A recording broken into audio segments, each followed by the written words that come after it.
ഇന്ന് നമ്മൾ തയ്യാറാക്കുന്നത് വളരെ ഹെൽത്തി ആയിട്ടുള്ള നല്ലൊരു ബ്രേക്ക്ഫാസ്റ്റാണ് കേട്ടോ. ഇതിനായിട്ട് ആദ്യം നമുക്ക് എടുക്കേണ്ടത് കുറച്ച് ചക്കയാണേ.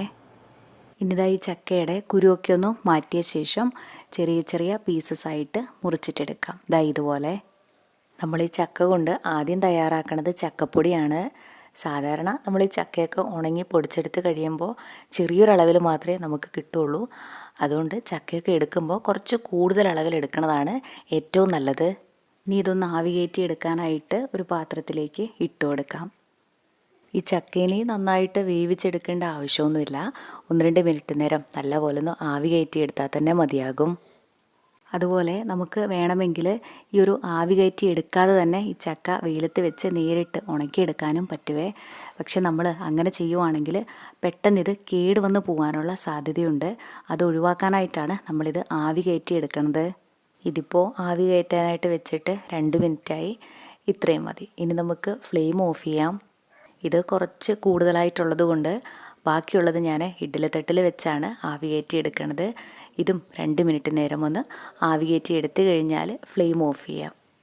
ഇനി ചക്കയുടെ ചൂടൊക്കെ പോയി കഴിഞ്ഞാൽ വെയിലത്തിട്ട് ഉണക്കിയെടുക്കാം. നല്ല വെയിലൊക്കെയുള്ള സ്ഥലമാണെങ്കിൽ നമുക്കിത് 2 ദിവസം കൊണ്ട് തന്നെ നന്നായി തന്നെ ഉണങ്ങിക്കിട്ടും കേട്ടോ. പക്ഷേ എനിക്കിവിടെ കുറച്ച് വെയിൽ കുറവായിരുന്നത് കൊണ്ട് 4 ദിവസം സമയമെടുത്തു ഇതൊന്ന് ഉണങ്ങിക്കിട്ടാനായിട്ട്. ഈ ചക്ക നന്നായിട്ട് ഉണങ്ങി കിട്ടുമെന്ന് അറിയാനായിട്ട് കയ്യിലെടുത്തിട്ടൊന്ന് ഒടിച്ചു നോക്കിയാൽ മതി. ഇതുപോലെ പൊട്ടിച്ചെടുക്കാനായിട്ട് പറ്റണ ഒരു പാകം. ഇപ്പോൾ നിങ്ങൾ വലിയൊരളവിലാണ് ചക്കയൊക്കെ ഇങ്ങനെ ഉണക്കിയെടുക്കണതെങ്കിൽ അതെല്ലാം കൂടെ ഒരുമിച്ച് പൊടിച്ച് വെക്കാതെ 2-3 മാസത്തേക്കുള്ളത് മാത്രം പൊടിച്ച് വെച്ചിട്ട് ബാക്കിയുള്ളത് ഇങ്ങനെ തന്നെ എടുത്ത് വെക്കണതാണ് ഏറ്റവും നല്ലത്. നമ്മളിത് ഇതുപോലെ എടുത്ത് വെച്ചിട്ട് 3-4 മാസമൊക്കെ ആകുമ്പോൾ വീണ്ടും ഒരു ദിവസം ഒന്ന് വെയിൽ കൊളിച്ചിട്ട് എടുത്ത് വെച്ചാൽ മതി. ഇങ്ങനെ നമ്മൾ സ്റ്റോർ ചെയ്ത് വെക്കുവാണെങ്കിൽ 1 വർഷം വരെ ഈ ചക്ക കേടുവരാതിരിക്കും. അതുപോലെ ചക്കയൊക്കെ കുറച്ച് കൂടുതൽ അളവിൽ പൊടിച്ചെടുക്കാനായിട്ടുണ്ടെങ്കിൽ അത് നമ്മൾ വീട്ടിൽ പൊടിച്ചെടുക്കാതെ മില്ലിൽ കൊണ്ടുപോയിട്ട് പൊടിച്ചെടുക്കണതാണ് ഒന്നുകൂടെ നല്ലത്. ഇത് കുറച്ചല്ലേ ഉള്ളൂ. ഞാനിപ്പോൾ ഇത് മിക്സിയിലാണ് പൊടിച്ചെടുക്കണത്. നന്നായിട്ട് പൊടിച്ചെടുത്ത് കഴിഞ്ഞാൽ ഇനി ഇതൊരു അരിപ്പയിൽ കൂടെ ഒന്ന് അരിച്ചിട്ട് കൂടെ എടുക്കണേ. ഇനിതാ ഈ ഒരു ചക്കപ്പൊടി കൊണ്ട് നമുക്ക് പത്തിരി, ചപ്പാത്തി, അപ്പം, ദോശ, പുട്ട് ഒക്കെ ഉണ്ടാക്കാനായിട്ട് പറ്റും.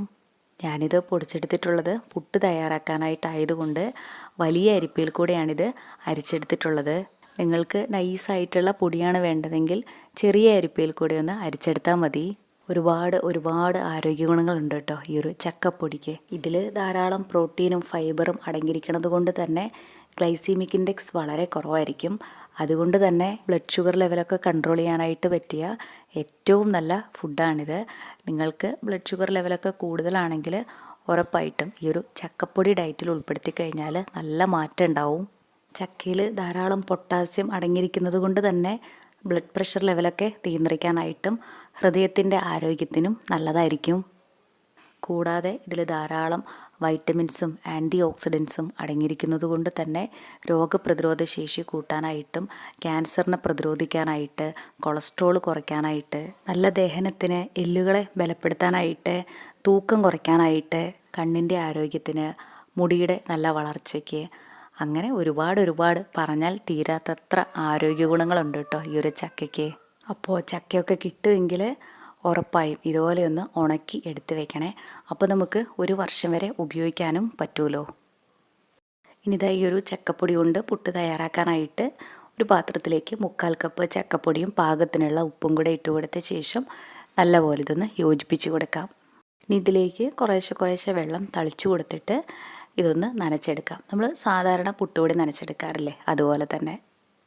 ഈ ഒരു ചക്കപ്പൊടിക്ക് പ്രത്യേകിച്ച് രുചിയൊന്നും ഇല്ലാത്തത് കൊണ്ട് തന്നെ നമ്മൾ ഗോതമ്പ് പൊടിയോ അരിപ്പൊടിയോ വെച്ച് തയ്യാറാക്കണ എല്ലാ പലഹാരങ്ങളിലും തന്നെ ഈ ഒരു ചക്കപ്പൊടിയും ഉപയോഗിക്കാനായിട്ട് പറ്റും കേട്ടോ. ഇതാ ഈ ഒരു പുട്ടുപൊടി നമ്മൾ സാധാരണ പുട്ടുകുറ്റിയിൽ ഇട്ട് കൊടുത്തിട്ട് പുട്ട് തയ്യാറാക്കാറില്ലേ അങ്ങനെയും ചെയ്യാം. ഞാൻ പക്ഷേ ഇപ്പോൾ ഇങ്ങനത്തെ ഒരു പാത്രത്തിൽ വെച്ചാണ് പുട്ട് തയ്യാറാക്കണത്. ഇനിതാ ഇതിലേക്ക് നമുക്ക് എത്ര തേങ്ങ വേണോ അതിനനുസരിച്ചിട്ട് തേങ്ങ ഇട്ട് കൊടുത്ത ശേഷം പിന്നെ നമ്മുടെ പുട്ടുപൊടിയും അങ്ങനെ ലെയറായിട്ട് ചെയ്തിട്ടെടുക്കാം. തേങ്ങയൊക്കെ നമ്മുടെ ടേസ്റ്റിനനുസരിച്ചിട്ട് കൂടുതലോ കുറവോ ഒക്കെ ചേർക്കാം. ഞാനിനി ഇത് വേവിച്ചിട്ടെടുക്കണത് ഇഡ്ഡലി പാത്രത്തിൽ വെച്ചാണ്. അതിനായിട്ട് ഇഡ്ഡലി പാത്രത്തിന് പാകത്തിനുള്ള വെള്ളം ഒഴിച്ച് കൊടുത്ത ശേഷം ഇഡ്ഡലി തട്ട് വെച്ച് കൊടുത്തിട്ട് ഇനി ഇതിൻ്റെ മുകളിലായിട്ട് ഈ ഒരു പാത്രം വെച്ച് കൊടുത്തിട്ട് മൂടി വെച്ച് മീഡിയം ഫ്ലെയിമിൽ 10 മിനിറ്റ്. അപ്പോഴേക്കും നമുക്ക് ഈ പുട്ടൊക്കെ നന്നായി തന്നെ വെന്ത് കിട്ടിയിട്ടുണ്ടാവും. നല്ലപോലെ വെന്ത് കഴിഞ്ഞാൽ ഫ്ലെയിം ഓഫ് ചെയ്യാം. അപ്പോൾ അതാ ഇത്രയേ ഉള്ളൂ ചക്കപ്പൊടി കൊണ്ടുള്ള ഈ ഒരു പുട്ട്.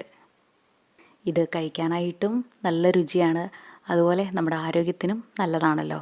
അപ്പോൾ ഇനി ഒരുപാട് ചക്കയൊക്കെ കിട്ടണ സമയത്ത് ഇതുപോലെ ചക്കപ്പൊടി ഒന്ന് വീട്ടിൽ തയ്യാറാക്കി വെക്കണേ. ഇതുകൊണ്ട് പുട്ട് മാത്രമല്ലല്ലോ, നമുക്ക് പല തരത്തിലുള്ള പലഹാരങ്ങളൊക്കെ തയ്യാറാക്കാനും പറ്റുമല്ലോ. അതുപോലെ ഈ വീഡിയോ നിങ്ങൾക്ക് ഇഷ്ടപ്പെടുവാണെങ്കിൽ ലൈക്ക് ചെയ്യാനും കമൻറ്റ് ചെയ്യാനും ഷെയർ ചെയ്യാനും കൂടുതൽ ഹെൽത്തി ആയിട്ടുള്ള നല്ല റെസിപ്പീസിനായി നമ്മുടെ ഈ ചാനൽ സബ്സ്ക്രൈബ് ചെയ്യാനും മറക്കല്ലേ കേട്ടോ. താങ്ക്